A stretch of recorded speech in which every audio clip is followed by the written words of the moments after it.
You're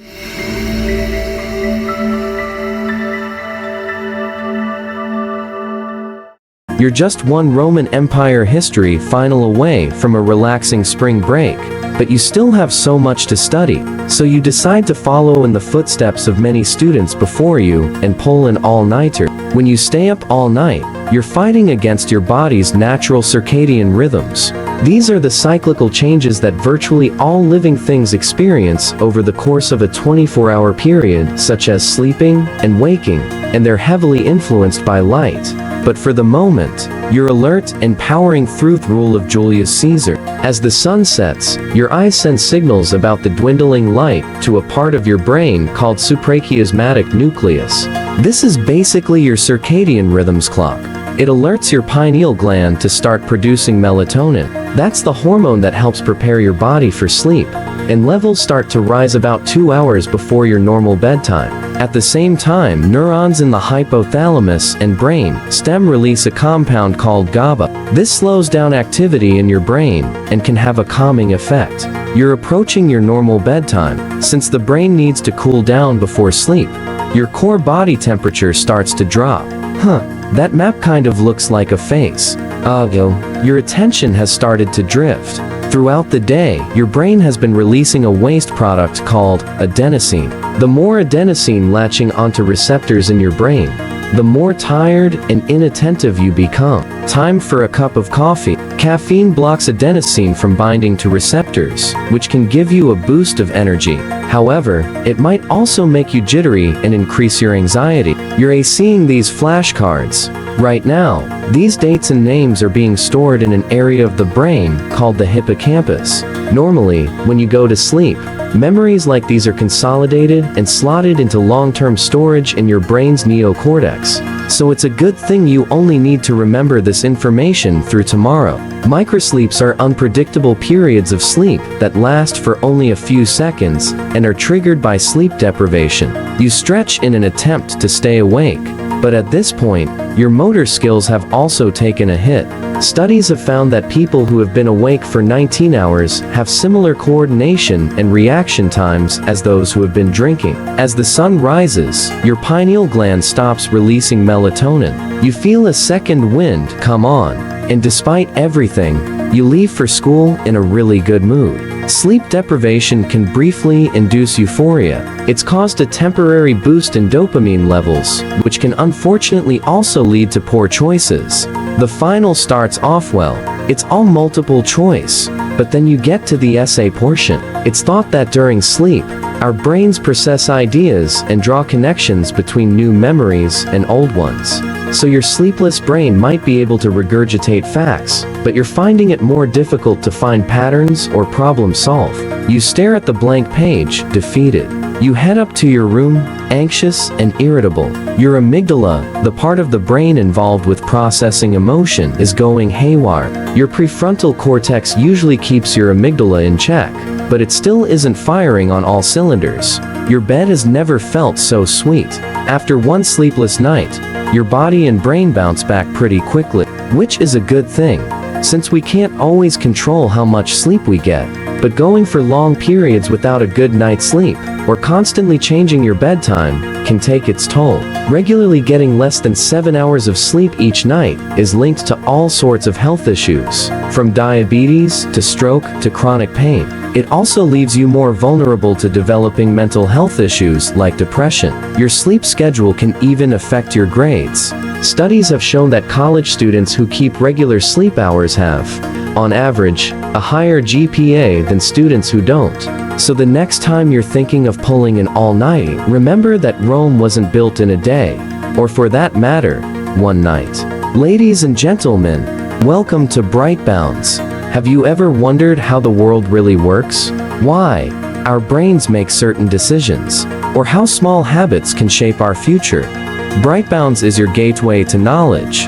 We break down science, psychology, technology, history, and everyday mysteries in a way that's engaging, insightful, and fun. From mind-blowing discoveries to practical life tips, we bring you the facts that expand your mind and fuel your curiosity. Because knowledge isn't just power, it's the key to unlocking new possibilities. One sleepless night before the Roman Empire final spring break is just within reach. Only one final exam on Roman Empire history stands in your way. But there's just one problem. You still have a mountain of material to review. Determined to power through, you decide to follow in the footsteps of countless students before you and pull an all-nighter. From the moment you make that choice, you're working against your body's natural circadian rhythm, the internal clock that regulates your sleep-wake cycle, and many other physiological processes. Governed by light, this rhythm helps determine when you feel alert and when you feel exhausted.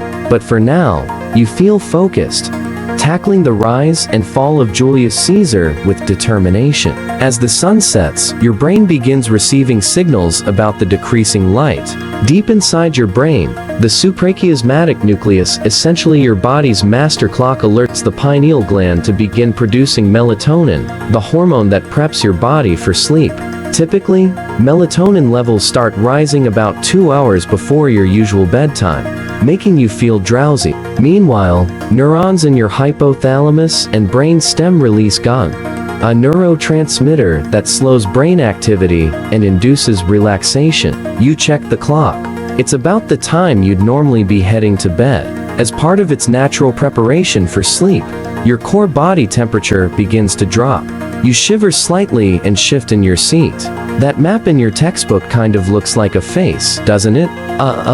Your attention is slipping. Throughout the day, your brain has been producing adenosine, chemical byproduct of brain activity. The more adenosine builds up, the more tired and unfocused you become. To counteract this, you reach for a cup of coffee. Caffeine blocks adenosine receptors in your brain, giving you a temporary energy boost. But it comes with a price. It might also make you jittery and heighten your anxiety. For now, though, it seems to be working. You're crushing these flashcards. The names and dates of key historical events are being stored in your hippocampus, the brain center for memory formation. Typically, these memories would be consolidated and transferred into long-term storage while you sleep. But since you're skipping that crucial step, it's a good thing you only need to retain this information until tomorrow. As the hours drag on, exhaustion begins to take its toll. Your body, desperate for rest, starts experiencing microsleeps, brief, involuntary lapses into sleep lasting only a few seconds. You jolt awake, stretching to fight off the fatigue, but your motor skills have already started to decline. In fact, studies show that being awake for 19 hours straight can impair coordination and reaction time as much as being legally intoxicated. Finally, dawn breaks. Your pineal gland halts melatonin production, and you feel a sudden, unexpected surge of energy, your second wind. Despite everything, you head to school feeling surprisingly upbeat. It turns out that sleep deprivation can briefly induce euphoria by triggering a temporary spike in dopamine levels. Unfortunately, this can also lead to impulsive decision-making and poor judgment. The exam begins.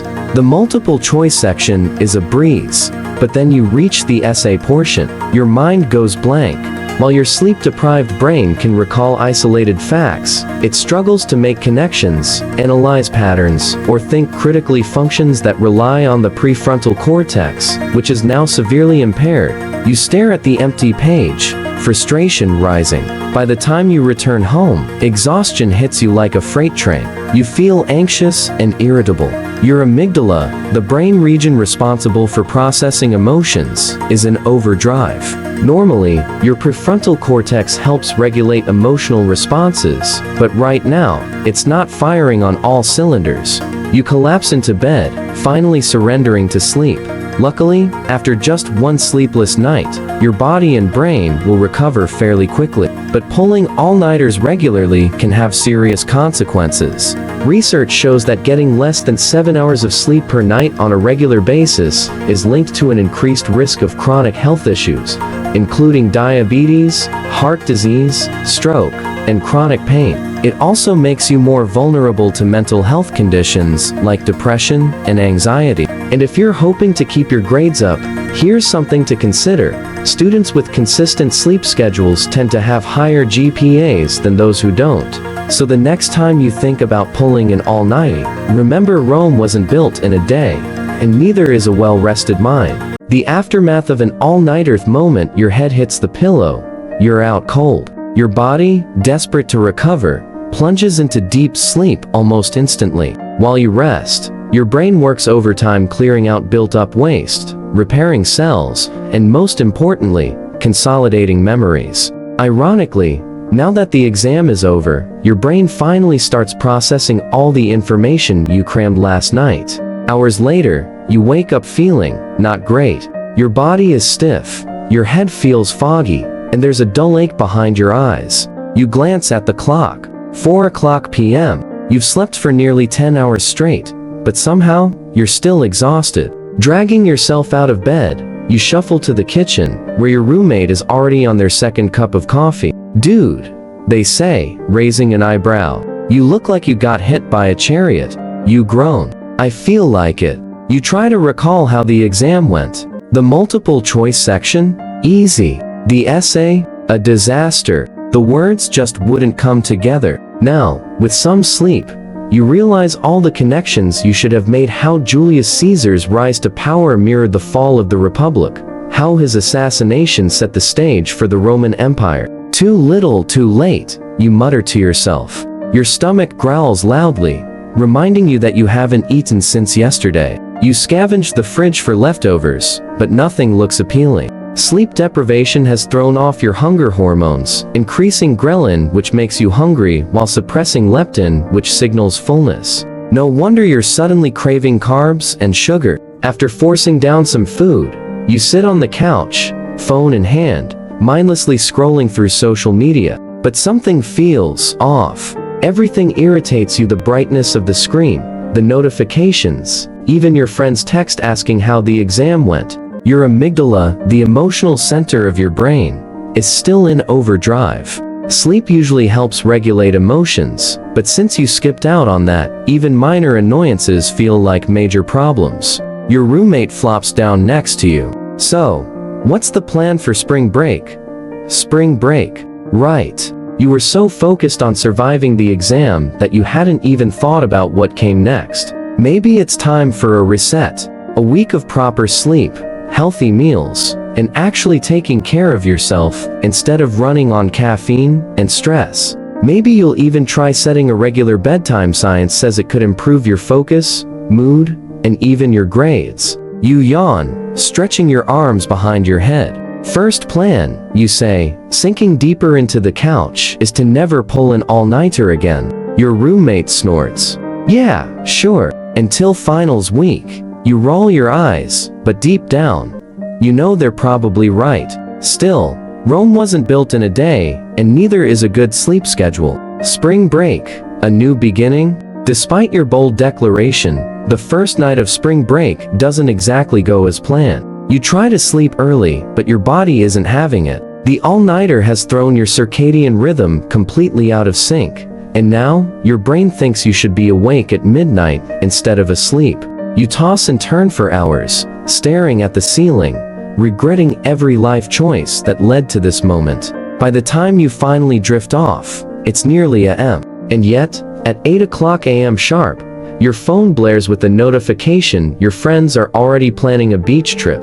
You groan. 5 hours of sleep.